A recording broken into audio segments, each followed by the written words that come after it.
Hello, guys. A long, long time. Let's continue the next chapter of book reading series, Pinocchio's book. Chapter 6. Pinocchio's feet burned to cinders. It was a wild and stormy night. The thunder was tremendous, the lightning so vivid that the sky seemed on fire. Pinocchio had a great fear of thunder, but hunger was stronger than fear. He therefore closed the door and made a rush for the village, which he reached in 100 bounds, with his tongue hanging out and panting for breath like a dog after game. But he found it all dark and deserted. The shops were closed, the windows shut, and there was not so much as a dog in the street. It seemed the land of the dead. Pinocchio, urged by desperation and hunger, took hold of the bell of a house and began to ring it with all his might, saying to himself, "That will bring somebody." And so it did. A little old man appeared at a window with a nightcap on his head and called to him angrily, "What do you want at such an hour? Would you be kind enough to give me a little bread?" "Wait there, I'll be back directly," said the little old man, thinking it was one of those rascally boys who amuse themselves at night by ringing the house bells to rouse respectable people who are sleeping quietly. After half a minute, the window was again opened. The voice of the same little old man shouted to Pinocchio, "Come underneath and hold out your cap." Pinocchio pulled off his cap, but just as he held it out, an enormous basin of water was poured down on him, soaking him from head to foot as it had been a pot of dried up geraniums. Dried up geraniums. He returned home like a wet chicken, quite exhausted quite exhausted with fatigue and hunger, and having no longer strength to stand, he sat down and rested his damp and muddy feet on a brazier full of burning embers. And then he fell asleep, and whilst he slept his feet, which were wooden, took fire, and little by little they burnt away and became cinders. Pinocchio continued to sleep and to snore as if his feet belonged to someone else. At last, about daybreak, he awoke because someone was knocking at the door. "Who is there?" he asked, yawning and rubbing his eyes. "It is I," answered a voice, and Pinocchio recognized Geppetto's voice. Chapter 7.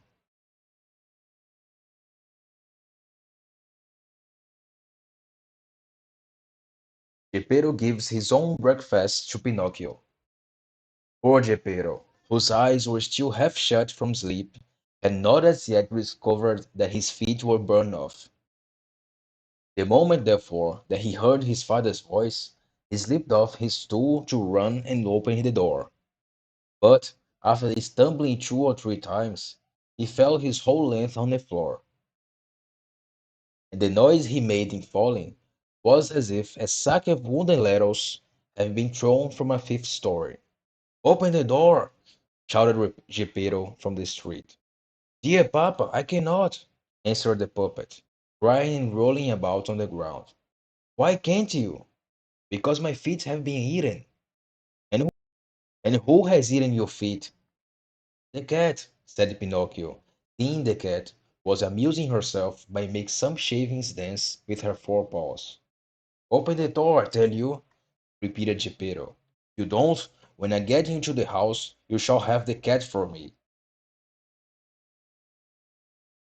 "I cannot stand up, believe me. Oh, poor me, poor me.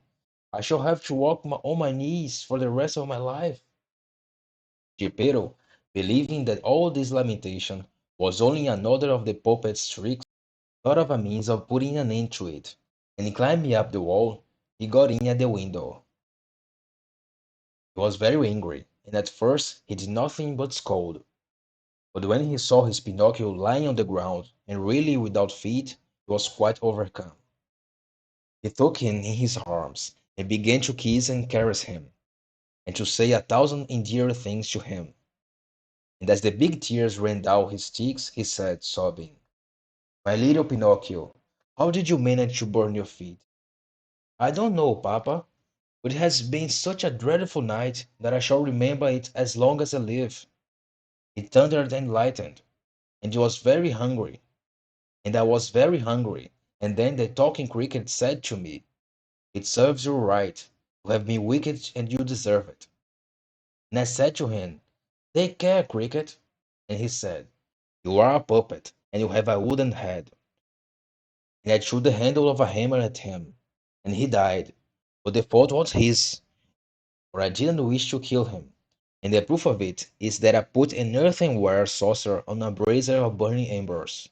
But a chicken flew out and said, "Adieu, until meet again, and many compliments to all at home."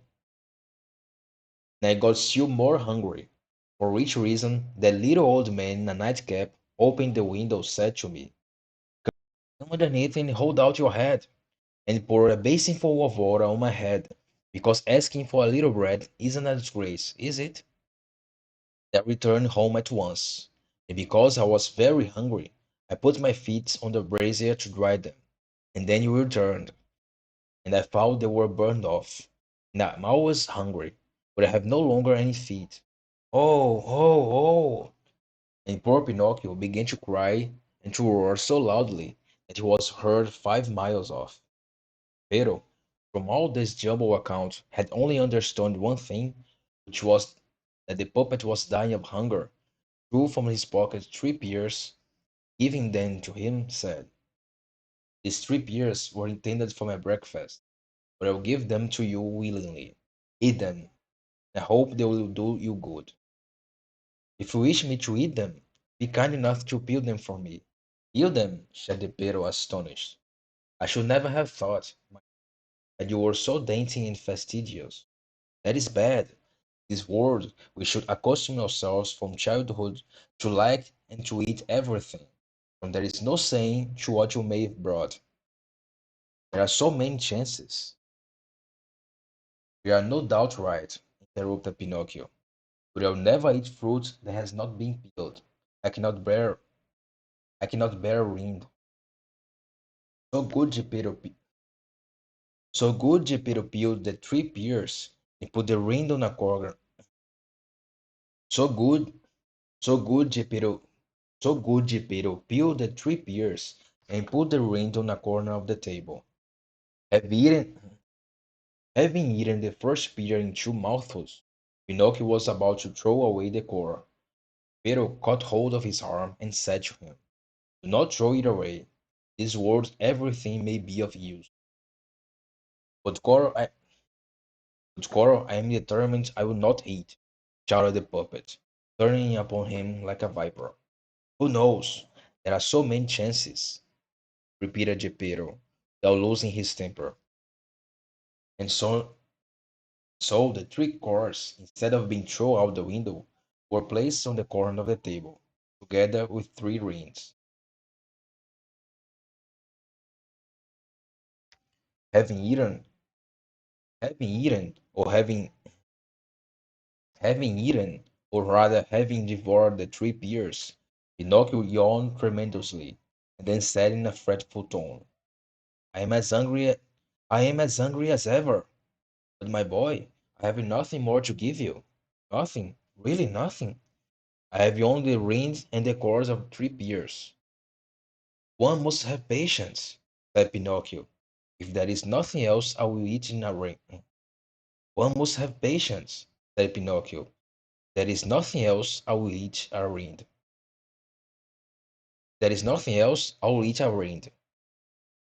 "There is nothing else, I will eat. I will eat. If there is nothing else, I will eat a rind. I will eat a rind. If there is nothing else, I will. There is nothing else, I will. Oh, there is nothing else, I will. I will. I will eat." If there is nothing else, I will eat a wind, eat a wind, eat a wind. If there is nothing else, I will eat a wind. He began to chew it, and he began to chew it. At the first, and he began to and he began to chew it. At first, he made a right face, but then, one after another, he quickly disposed of the rinds, and after the rinds, even the course, and after the rinds, even the course. And when he had eaten up everything, he clapped his hands on his sides in his satisfaction and said joyfully, "Ah, now I feel comfortable. You see now," observed Geppetto. That was right. You see now, observed Geppetto, that I was right when I said to you that I did not to accustom ourselves. You see now, observed Geppetto, that I was right when I said to you that it did not do to accustom ourselves to be too particular or too dainty in our taste. You can never know, my dear boy, what may happen to us. There are so many chances. This, guys, is the end of this chapter, this episode of Pinocchio book readings. Till next time.